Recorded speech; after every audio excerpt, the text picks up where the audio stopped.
Montgomery County Legislator Dan Wilson died in a plane crash yesterday afternoon on Block Island in Rhode Island, just off the coast there. Wilson was one of 3 Capital Region residents on board this flight. Wilson was also the president of the board of Empire State Aerosciences Museum in Glenville, and that is where we find Dan Levy this afternoon live with the latest information. Dan, good afternoon. A very sad story for the Capital Region.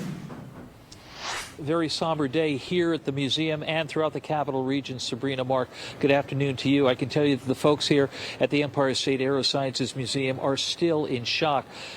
Ever since Dan Wilson took over as president of the board 4 years ago, he has been the driving force in expansion and improvements here at the museum. And in speaking with folks here today, I can tell you that he is already sorely missed. So what is the latest we know about the plane crash? I can tell you that Dan and 2 others took off from Albany International Airport late yesterday morning. They were headed to Block Island to have lunch. That's right.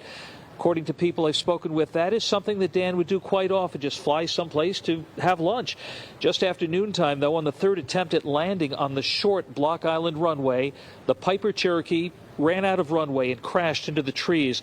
And so 76-year-old Dan Wilson, who is, as you mentioned, a Montgomery County legislator, was killed in the crash. 2 others who are from the Capital Region, whose names we're withholding right now, were injured. They were airlifted to a Rhode Island hospital. And according to the rescuers there, it was not easy for them to reach the crash site. You can see how thick that brush is over there. That's basically what that plane landed in, and that's what our rescue and fire crews, they had to cut their way just to get to the plane. And, it took about 45 minutes for them to extract the 3 individuals out of the plane. He was just a joy to be around because he was so passionate about flying, about teaching others, especially children, about what aviation, what the history of aviation is, and the role that our area had in promoting aviation, with GE being so close by.